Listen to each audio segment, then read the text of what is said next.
Last lecture depreciation accounting की continuity में depreciation accounting के lecture number 2। So let's move. Objective of today's lecture, हम आज के लेक्चर में क्या क्या चीजें डिस्कस करेंगे। What do you mean by salvage और residual value, what is depreciable cost and depreciation, purpose of depreciation, allowance for depreciation, how to record depreciation expense, what is book value and methods of depreciation. Straight line methods, life of assets depends on Earth or production methods, reducing, declining, diminishing methods, declining methods, sum of digit method, and at the end, MCQs, multiple choice questions. So let's move. First of all, residual value or salvage value. Residual value, also known as salvage value or scrap value. It is the estimated value of non-current assets at the end of its useful life. Residual value को salvage value और scrap value भी कहा जाता है, और ये basically एक estimation होती है, एक्चुअल नहीं, एस्टिमेशन से अनसर्टेनिटी है कि शायद जब इस एसेट्स की लाइफ कंप्लीट होगी तो हमारा ये एसेट्स की कोई वैल्यू होगी। लेट सपोज अगर हम आज कोई गाड़ी परचेज करते हैं, अप्रॉक्स दिया गया गाड़ी 5 साल तक तो गाड़ी चलेगी। अब 5 साल के बाद इस गाड़ी की वैल्यू क्या होगी, कितने में सेल होगी, जो आपके लिए उसकी यूजफुल लाइफ खत्म हो चुकी है। आपने कहा मैं 5 साल तक इसको यूज करूंगा। इस 5 साल के बाद जब आपके पास, जब 5 इयर्स की इस एस्टिमेटेड लाइफ के बाद आप उस एसेट्स को जब सेल करेंगे तो कितने में सेल होगी, ये एस्टिमेशन है, कंफर्म नहीं है। ये एक्चुअल जब सेल हो गए तो कंफर्म होगा कि ये क्या कितने में सेल हो रही है। An asset's residual value is determined based on the amount a company believes it will realize from the sale of net assets once its useful life ends. जब इसकी यूजफुल लाइफ कंप्लीट हो जाएगी तो इस assets की कितना amount company को वापस रियलाइज हो सकता है। लेट सपोज अगर आप आज कोई बाइक परचेज करते, अज्यूम करें 100,000 की बाइक, 1 लाख रुपए की कोई बाइक परचेज करें आप करें, नॉर्मली बाइक जो है 10 साल तक तो चलेगी। अब 10 साल के बाद भी वो जो बाइक की कंडीशन होगी, चाहे वो बिल्कुल आपकी नज़र में स्क्रैप हो, आपकी नज़र में उसकी लाइफ खत्म हो चुकी है, मगर उसके बावजूद भी अगर हम उसको स्क्रैप में भी सेल करें तो सर्टेन अमाउंट तो मिलेगी। अगर रनिंग कंडीशन में होगी तो कितना अमाउंट मिलेगा, अगर मेंटेन करेंगे तो कितना अमाउंट मिलेगा। तो ये एक एस्टिमेट किया जाता है जब भी कोई एसेट्स, क्योंकि लास्ट लेक्चर के अंदर हमने कॉस्ट की बात की थी कि एसेट्स की कॉस्ट कैसे कैलकुलेट करेंगे। अब उस कॉस्ट के साथ साथ हमें फ्यूचर की एस्टिमेशन के, जब हम इस एसेट्स को यूज कर लेंगे तो इसकी, जब हमारे हिसाब से इसके एसेट्स की वैल्यू जीरो, लाइफ जीरो हो जाएगी, तो भी इसकी कोई वैल्यू होगी। ले बाइक का एग्जांपल ले या एसी का आप एग्जांपल ले लें। अगर आप आज एक स्प्लिट एसी 100,000 में परचेज कर रहे हैं और ये अप्रोक्स है कि भाई इसकी लाइफ 3 to 4 ईयर है, 4 ईयर के बाद भी जब वो ऐसी है, चाहे रनिंग कंडीशन में हो चाहे रनिंग कंडीशन में नहीं हो, जैसी भी हो, अगर आप स्क्रैप वाले को भी सेल करेंगे तो सर्टेन अमाउंट तो मिलेगा। जो अमाउंट मिलने की एस्टिमेशन है, this amount is called residual value. Next is depreciable cost. Depreciable cost basically एक वो कॉस्ट है, वो अमाउंट है, cost of non current assets spread over the life of asset is known as depreciable cost. Depreciable cost basically एक वो cost है जिस cost को, जिस अमाउंट को एसेट्स की लाइफ में डिवाइड किया जाता है, स्प्रेड किया जाता है, तकसीम किया जाता है, कि आपके पास एसेट्स की जो लाइफ है, अज्यूम करें 10 साल है, 5 साल है, जितने भी है, तो जितना वैल्यू उसका कम हो रहा है, आज अगर कोई चीज आप 1 लाख रुपए की चीज परचेस कर रहे हैं और 5 साल बाद अगर आपको कह रहे हैं कि 1 लाख वाली चीज मेरी 20 लाख में, 20,000 में सेल होगी, तो 5 साल में जो अमाउंट आपका डिक्रीज हुआ वो है 80,000। This 80,000 is known as depreciable cost. In other example, assets purchase for rupees 1,50,000, after its useful life scrap value will be 15,000। Means अगर 1,50,000 का कोई एसेट आप परचेज कर रहे हैं, उसकी यूजफुल लाइफ के बाद जो अमाउंट आपकी एस्टिमेशन है कि मिलेगा, जो स्क्रैप होगा वो है 15,000। Means after life we will receive some amount, and the amount to be depreciable will be 1,35,000। Means कि 1,50,000 की कोई आपने एसेट्स परचेज किया, उसकी लाइफ यूज करने के बाद जब आपकी नजर में वो स्क्रैप होगा, तो इस स्क्रैप की भी आपको 15,000 रुपीज पेमेंट वापस मिलेगी। इट मीन्स कि 1,50,000 अगर आज आप इन्वेस्टमेंट कर रहे हैं, कोई एसेट यूज कर रहे हैं, उससे आप बेनिफिट्स लेंगे, तो बेनिफिट्स के बाद भी आपको 15,000 रुपीज का अमाउंट आपको वापस मिलेगा। इट मीन्स कि जो पूरी एसेट्स की लाइफ में जो बेनिफिट्स लेने के बदले जो आप पे कर रहे हैं, जो आपका जो एक्सपेंस हो रहा है, जो आपके एसेट्स की वैल्यू डिक्रीज हो रही है, तो वो अमाउंट कितनी वैल्यू डिक्रीज हो रही है? 1,50,000 से 15,000 आपको मिल रहे हैं, तो बाकी जो रिमेनिंग है, मीन्स एसेट्स की cost minus scrap value, cost minus scrap value is equal to depreciable cost. तो 1,50,000 minus 15,000 is equal to 1,35,000। This is a depreciable amount, depreciable cost.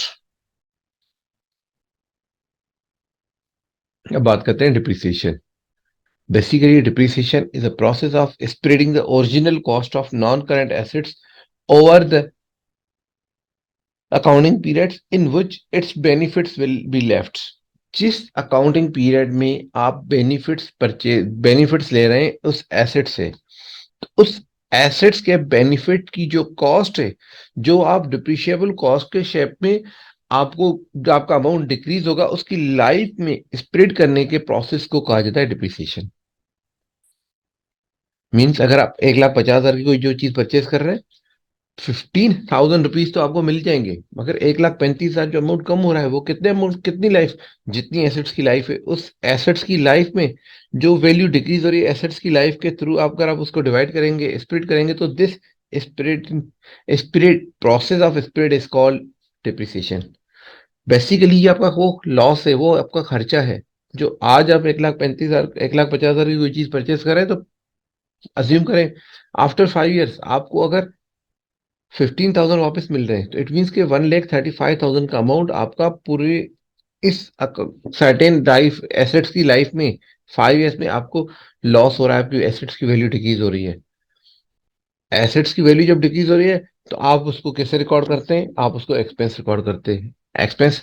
तो डिप्रिसिएशन एक्सपेंस, ये वो एक्सपेंस है, ये वो आपका खर्चा है जिस खर्चे को आप रिकॉर्ड करेंगे हर अकाउंटिंग पीरियड में। Depreciation expense account shows the value of assets depreciation for in accounting period. Depreciation expense account वो आपको आइडेंटिफाई करता है कि ये वो अमाउंट है, वो आपका खर्चा है जो हर अकाउंटिंग पीरियड में आप अपने पास रिकॉर्ड करेंगे। The expense is deducted as a revenue expense. इस एक्सपेंस को रेवेन्यू एक्सपेंस कहा जाएगा, क्योंकि ये हर साल रिपीटेड होता रहेगा। Of a business on the accounting periods income statement. Income statement जो एक स्टेटमेंट आप बनाएंगे जिसपे आपकी इनकम, आमदनी और खर्चे की बात होगी, उसके अंदर आप इसको रेवेन्यू एक्सपेंस में रिकॉर्ड करेंगे। Depreciation is usually charge annually and appears and expense in the income statement. आपके जो डिप्रिसिएशन है, इसको नॉर्मली एनुअल बेसिस पे चार्ज किया जाता है, और ये अपीयर होगा कहाँ पे? शो होगा आपकी इनकम स्टेटमेंट में। The annual charges are also accumulated in the provision account in the statement of financial position। Annual charges जो आप हर साल डिप्रिसिएशन एक्सपेंस चार्ज करेंगे, वो अमाउंट जो आपने हर साल चार्ज किया, एक्सपेंस रिकॉर्ड किया, उसका जो सेकंड इफेक्ट है, उसको जमा करेंगे। कहाँ पे जमा करेंगे? दिस अमाउंट को जहाँ जमा करेंगे, उस अमाउंट को कहा जाता है प्रोविजन अकाउंट। और इस अकाउंट, ये अकाउंट क्यों की बनाया जाता है? क्योंकि जितना आप एक्सपेंस रिकॉर्ड करेंगे, उतना ही अमाउंट आप उसके किसी क्रेडिट साइड पे किसी अमाउंट में शो करते रहेंगे। वो अमाउंट आपके बैलेंस शीट में रिकॉर्ड होगा, स्टेटमेंट ऑफ फाइनेंशियल पोजीशन। वो स्टेटमेंट जो आपकी फाइनेंशियल पोजीशन, आपकी वर्थ बताती है कि आपके पास कितने एसेट्स हैं। The credit balance of this account means allowance for depreciation या provision for depreciation reflect the amount of assets original cost which have so far been written off. कि जितना उस बेनिफिट से आप जितना उस एसेट से आप बेनिफिट ले चुके हैं, तो उस एसेट्स को कितने अमाउंट का आप बेनिफिट ले चुके हैं। तो ये जो अमाउंट है, प्रोविजन अकाउंट या अक्यूमुलेटेड अकाउंट, ये अकाउंट उस अकाउंट को आपको शो करता है कि इतने बेनिफिट्स आप एसेट की ओरिजिनल कॉस्ट से बेनिफिट ले चुके हैं। पर्पज ऑफ डिप्रिसिएशन क्या चीज है, क्यों चार्ज करते हैं depreciation. Depreciation is an expense to the business for using non current assets to generate economic benefits. Depreciation एक एक्सपेंस है, खर्चा हो रहा है। क्यों खर्चा कर रहे हैं, खर्चा कर रहे हैं इस एक्सपेंस, इस खर्चा क्यों कर रहे हैं, इस खर्चे के ब्याह पे हम नॉन करंट एसेट्स को यूज कर रहे हैं। जो आपके पास नॉन करंट एसेट्स है उसको इस्तेमाल करते हुए कोई आप बेनिफिट्स ले रहे हैं, उस बेनिफिट्स की जो खर्च कॉस्ट है, उस बेनिफिट्स की वजह से जो आपके एसेट्स की वैल्यू डिक्रीज हो रही, तो दिस अमाउंट, इस खर्चे को, इस अमाउंट एसेट्स की वैल्यू को डिक्रीज करने के रिकॉर्डिंग को डिप्रिसिएशन कहा जाता है। It is provided to spread the cost of using non current assets over its life. ये क्यों किया जाता है, पर्पस क्या है। क्योंकि जब आपके पास एक एसेट्स, अगर आज आप 1 लाख रुपए का ले रहे हैं और 5 साल बाद उसकी वैल्यू 20,000 रुपीज है, तो 5 साल बाद अगर आपने सडनली एसेट्स की वैल्यू, 1 लाख के एसेट्स की वैल्यू अगर आपने 20 हजार में सेल की, तो 80,000 रुपीज का एक साल में आपको लॉस होगा। जबकि वो लॉस एक साल का नहीं है, वो लॉस 5 ईयर्स का है। तो डिप्रिसिएशन, इस 5 ईयर्स के लॉस को 5 ईयर्स में स्प्रेड करने का प्रोसेस का नाम है depreciation. Depreciation is not the fall of value of non current assets. Depreciation charge करने से नॉन करंट की जो ओरिजिनल वैल्यू है, जितने में आपने परचेज किया है, उसमें कोई डिक्रीज नहीं होता। इसको किस तरीके से रिकॉर्ड करेंगे, आगे हम फर्दर डिस्कस करेंगे। नेक्स्ट है allowance for depreciation. Allowance for depreciation क्या चीज है। Allowance for depreciation is known as, below names are the same account, allowance for depreciation account, provision for depreciation, accumulated depreciation account. ये तीनों नाम एक ही account के तीन नाम है। This account serves two purpose. ये अकाउंट दो बेसिक पर्पस को सर्व करता है। First, its balance reflect the amount, rupees और dollar, value of an asset's depreciation over time. Second, the allowance for depreciation serve as a reserve account in which the company protect itself against the loss of assets. Allowance for depreciation basically दो basic purpose को show करता है। Number one, कि जो आपके पास हर साल depreciation को record करते हैं, उसका सेकंड इफेक्ट, उसको रिफ्लेक्ट जो है एसेट्स के यूजेज का जो रिफ्लेक्शन है, वो इस अकाउंट में शो करते हैं। Number one. Number second, allowance for depreciation एक अमाउंट है, जस्ट लाइक अगर हम आज एक एसी परचेज कर रहे हैं जिसकी वैल्यू 1 लाख रुपए है। 1 लाख के बाद हम जब उसकी लाइफ अज्यूम करेंगे 4 ईयर, आपके पास नॉर्मली स्प्लेट की लाइफ 4 ईयर है। 4 ईयर के बाद जब आप पुराना एसी भी अगर सेल कर रहे हैं, तो पुराना एसी भी कम से कम 20 हजार में सेल होगा। इट मीन्स कि जो आपकी ओरिजिनल कॉस्ट ऑफ एसेट्स है, जो आपने लास्ट ईयर लास्ट लेक्चर के अंदर हमने डिस्कस किया था, कॉस्ट ऑफ एसेट्स अज्यूम करें वो 1 लाख रुपए। अब उसमें जो 20,000 रुपीज उसकी यूजफुल लाइफ के बाद आपको मिल जाएंगी, तो उस यूज जो 20,000 रुपीज है, this amount is known as scrap value, जो हमने इस आज के लेक्चर में स्टार्टिंग में फर्स्ट डेफिनेशन को डिस्कस किया था। Book cost minus scrap value, तो आपके पास जो अमाउंट 100,000 माइनस 20,000, तो आपके पास 80,000 रुपीज अमाउंट बचा। इस 80,000 अमाउंट को कहा जाता है डिप्रिशिएबल कॉस्ट। उस डिप्रिशिएबल कॉस्ट को अगर 5 साल के बाद अगर आप जब एसेट्स ऐसी सेल करेंगे, तो आपके पास 20,000 रुपीज मिलेगा। तो 5 साल के लॉस जो होगा, 5 साल के बाद आपके एसेट्स की जो वैल्यू डिक्रीज हो रही है, वो है 80,000, जो मुझे अमाउंट को कहा जाता है डिप्रिशिएबल कॉस्ट। इस डिप्रिशिएबल कॉस्ट को हर साल डिवाइड करने, तकसीम करने के लिए इस प्रोसेस को कहा जाता है डिप्रिसिएशन। और उस डिप्रिसिएशन हर जगह पे हर साल एक आप रिजर्व अकाउंट में एक सेविंग बॉक्स के अंदर जितना आप उसका एक्सपेंस रिकॉर्ड कर रहे हैं, मींस अगर हम 1 लाख रुपए की बात है, और अगर हम स्ट्रेट किसी और मेथड के हिसाब से नहीं, सिर्फ सिंपल 4 ईयर्स में डिवाइड कर लें, 80,000 को 4 ईयर्स में डिवाइड कर लें, तो 20,000 हर साल 20,000 एक बॉक्स में आप रिजर्व करके रखें, तो उस बॉक्स का नाम है allowance for depreciation. Amount serves as a reserve account, ये रिजर्व होगा जब आपके पास and in which the company protect itself against the loss of assets. जब 4 साल बाद सडनली 80,000 का लॉस होता, उस लॉस को सेव करने के लिए आपके पास ऑलरेडी 80,000 रुपीज बॉक्स में पड़ा होगा, जिसकी वजह से 5 साल बाद भी आपके पास, आज के 1 लाख रुपए के बाद आप जो बेनिफिट्स लेंगे वो अभी उस 5 साल के बाद भी, बेनिफिट्स लेने के बाद भी आपके पास 1 लाख रुपए सिमिलर होगा। The nature of allowance for depreciation, allowance for depreciation की नेचर क्या है? इज अ कंट्रा एसेट्स, जो एसेट्स है जिससे आप फ्यूचर में बेनिफिट्स ले चुके हैं, जो फ्यूचर में बेनिफिट्स लेंगे। एसेट्स की डेफिनेशन क्या थी? Resources own by entity from which future economic benefits are expected, जिससे फ्यूचर में अब इसकी ये है, उसके कंट्रा उस एसेट्स के अगेंस्ट है। Means created against non current assets, non current assets के अगेंस्ट आप ये अकाउंट बनाते हैं कि जिससे जितना बेनिफिट, उसमें एसेट्स की डेफिनेशन में क्या था कि फ्यूचर में बेनिफिट्स मिलेंगे। अब यहाँ हम वो बात कर रहे हैं कि कितने बेनिफिट्स ले चुके हैं। Next is how to record double entry for depreciation. Simplest, हर साल का अमाउंट जो आप कैलकुलेट करेंगे, एवरी ईयर आपका चार्ज करेंगे depreciation expense debit, provision for depreciation और अलाउंस फॉर डिप्रिसिएशन और एक्यूमुलेटेड डिप्रिसिएशन, तीनों अकाउंट सेम। अकाउंट के तीन नाम है, डिप्रिसिएशन एक्सपेंस डेबिट और अलाउंस फॉर डिप्रिसिएशन क्रेडिट। ये डेबिट क्रेडिट की ये सिंपल एंट्री होगी। अब हम बात करते हैं book value. Book value means कि आपके पास, आपके बुक्स ऑफ अकाउंट में एसेट्स की वैल्यू कितनी है।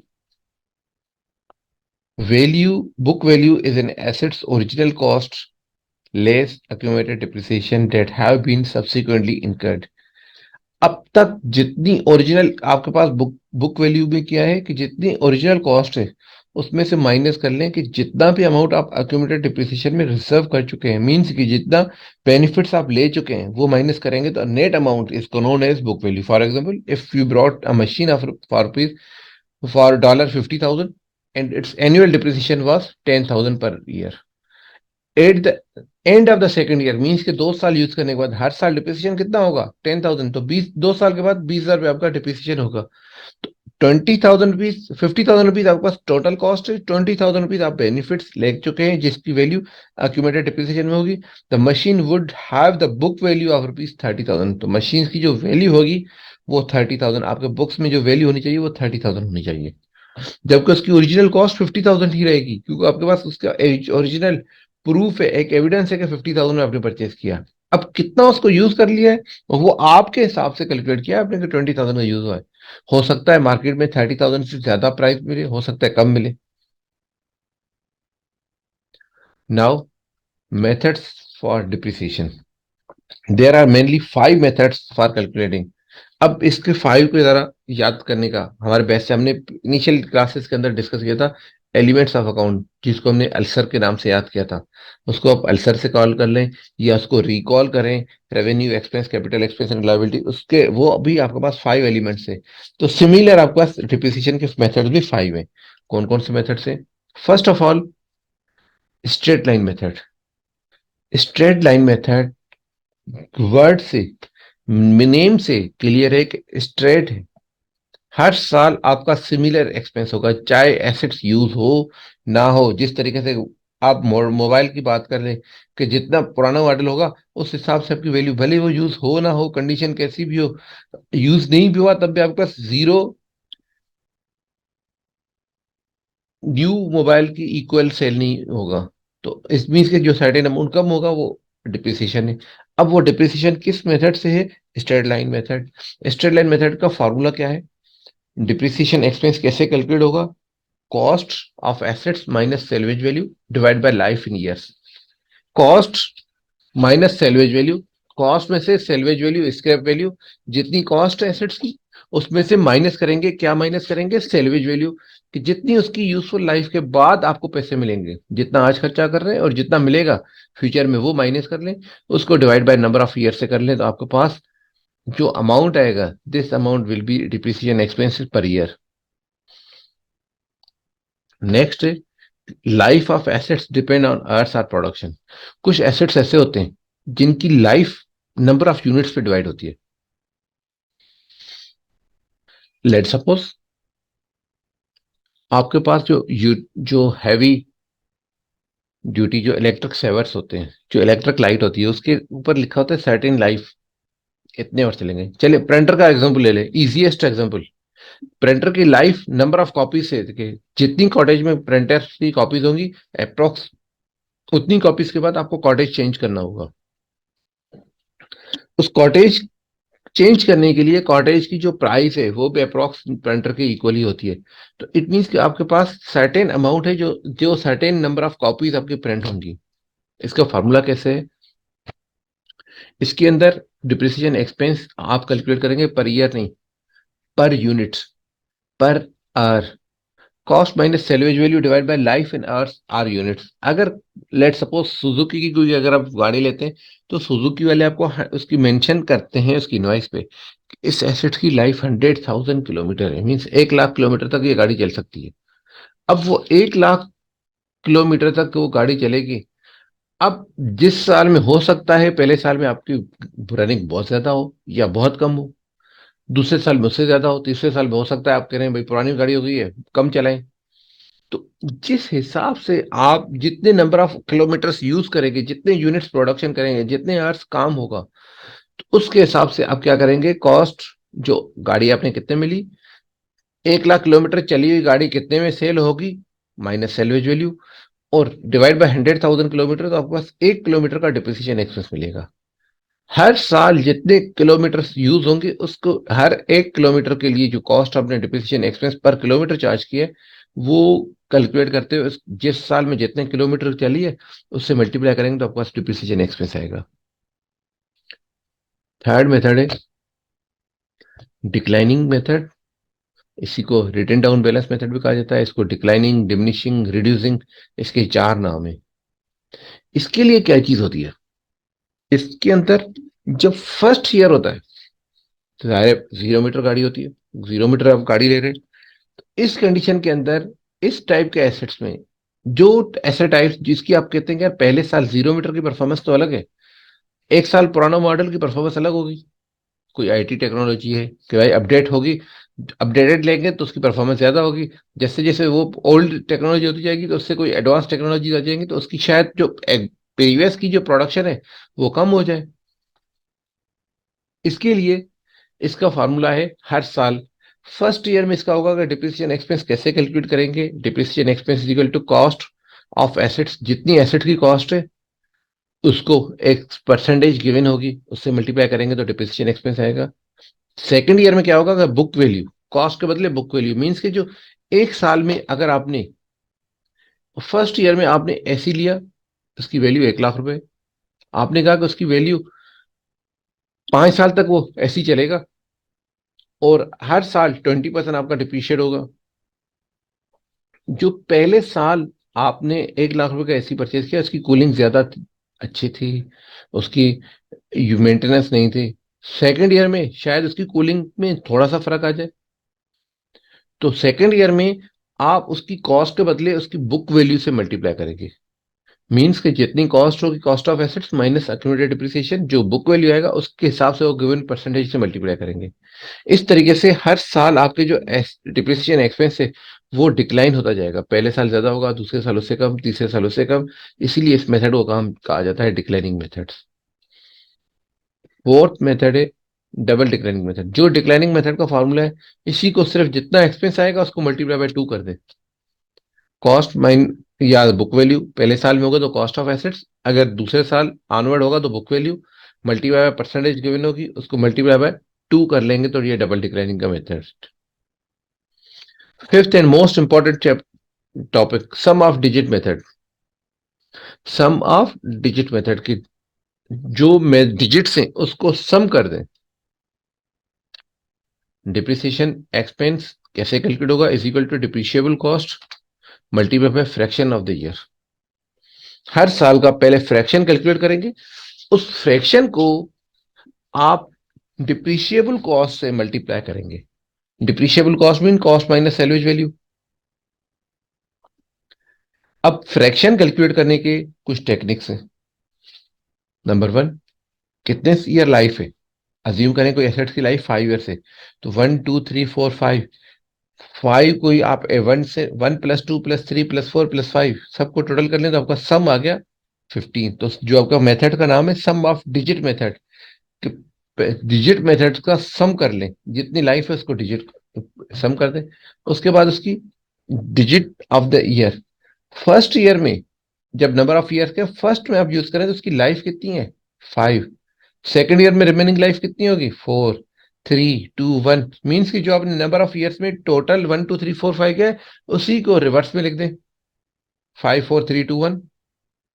अब हर साल में जो फ्रैक्शन आपको निकालना है वो क्या करना है, 5/15 पहले साल का कैलकुलेट होगा, 4/15 सेकेंड ईयर का डिप्रिसिएशन होगा, 3/15 जो आपने डिजिट ऑफ द कैलकुलेशन, आपका मेथड का नाम क्या है सम ऑफ डिजिट मेथड, जो डिजिट ऑफ द ईयर आपने कैलकुलेट किया है वो, और नंबर ऑफ ईयर्स का जो सम है उससे डिवाइड करेंगे, तो आपके पास हर साल का एक फ्रैक्शन आएगा 5/15, 4/15, 3/15, 2/15, 1/15। तो इस तरीके से आपके सम ऑफ डिजिट मेथड का एक्सपेंस, हर साल का डिप्रिसिएशन एक्सपेंस आपका कैलकुलेट होगा। इस फॉर्मूले को, डिप्रिशिएबल कॉस्ट को हमने कॉस्ट माइनस सैलवेज वैल्यू भी लिख दिया, ताकि आपके पास डिप्रिशिएबल कॉस्ट, पहले लिखने का मकसद यही था कि आपको रिकॉल हो कि डिप्रिशिएबल कॉस्ट क्या चीज होती है। Cost minus salvage value is known as depreciable cost. और फ्रैक्शन के लिए digit of the year divide by sum of the years. Further elaborate हो गया आपका formula.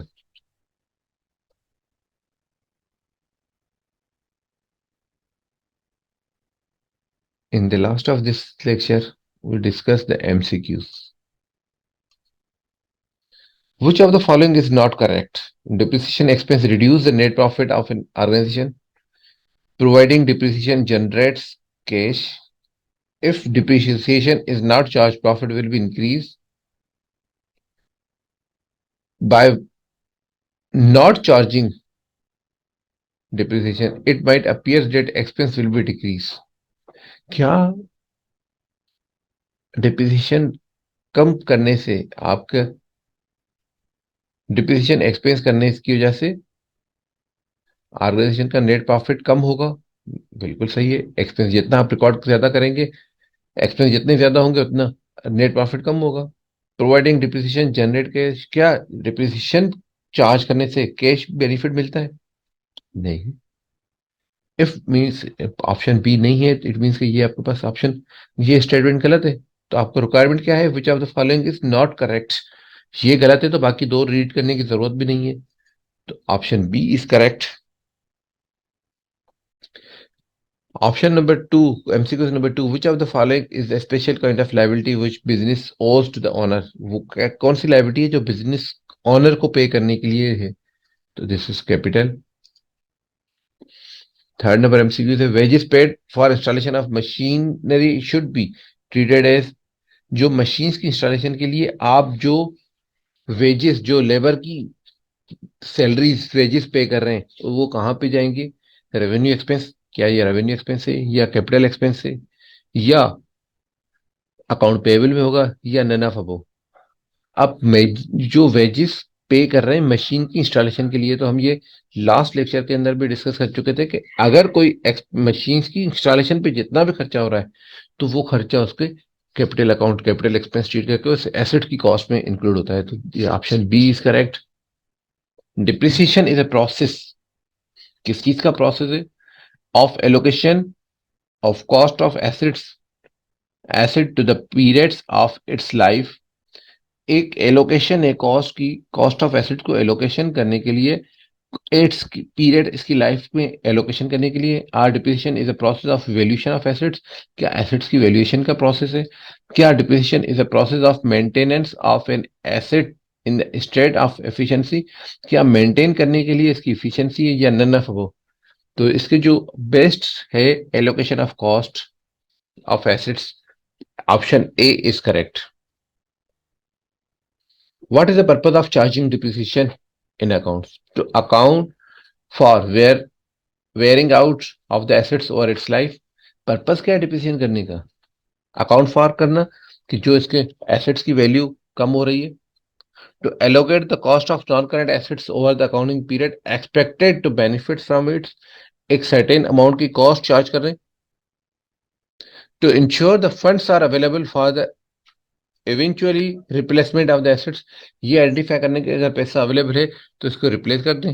To reduce the cost of assets in statement of financial position to its estimated market value. Option B is correct. To allocate the cost of non-current assets over accounting period expected to benefits from its use. जो जितना benefits आपने उस asset से ले चुके हैं, उस assets के बेनिफिट्स को, जितना बेनिफिट्स आप अवेल कर चुके हैं, इसके रिकॉर्डिंग का बेनिफिट है, पर्पस है आपका डिप्रिसिएशन की, डिप्रिसिएशन आपने कितना यूज किया है. It's all about today's lecture.